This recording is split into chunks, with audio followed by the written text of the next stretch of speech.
how to get the strap back on the accumulator after replacing the reservoir. Well, I'm going to take it apart for you here on this wrecked Deville that inevitably is going to go to the junkyard and get crushed.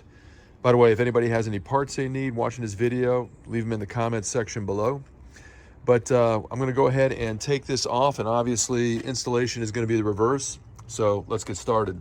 As I was editing the video, there was an afterthought, and that's the battery and this bracket. So I've already got this out. You'll see that later on in this video, but what you need to do is take this bracket off. You can see a series of bolts here, super easy to get it off. Then you need to get the battery out, and then you can do everything I'm showing you next in this video. First thing I'm going to do is remove some of the coolant out of the radiator so it doesn't flow out of that when I remove that reservoir. Upper hose is removed. Disconnect the coolant return line. As to the question from the viewer about the strap, I'm going to leave that temporarily in this location as I continue to remove the reservoir from the vehicle. Lower mounting bolt has been removed, and now I'm taking out the upper mounting bolt.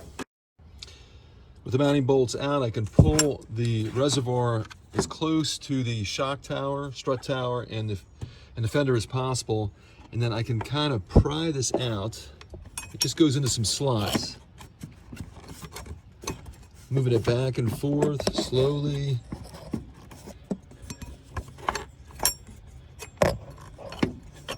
You see it coming out there. Takes a little work and finagling. You might need to push on the air dryer, receiver dryer for the HVAC to get it out. To reinstall this strap, we're going to go back in around the receiver dryer and find the little slot where these tabs go in. Not as easy as you would think, but it's doable.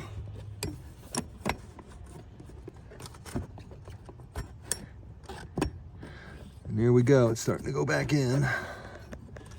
Fun, fun, fun. There we go, there it's in. Next step in removal is pulling the reservoir around the receiver dryer. And you've got a hose to disconnect here and an electrical connection at the bottom. Removal of that hose is not fun unless you have one of these tools. This is kind of a remote control device that will clamp on that hose clamp to get it out in short order. The beauty of this tool is that it locks in place, allowing you to manipulate the clamp with both hands instead of having to hold the tension on the clamp at the same time. Last is the electrical connection at the bottom. There's a little tab here. We're going to pull it out and push down at the same time. And now we can pull it out, which is a little bit of a chore because it's so tight, especially with a wrecked vehicle, but we'll see if we can't get it out. To get it out, I first got this corner out from underneath this flange on the fender, and now it comes straight out.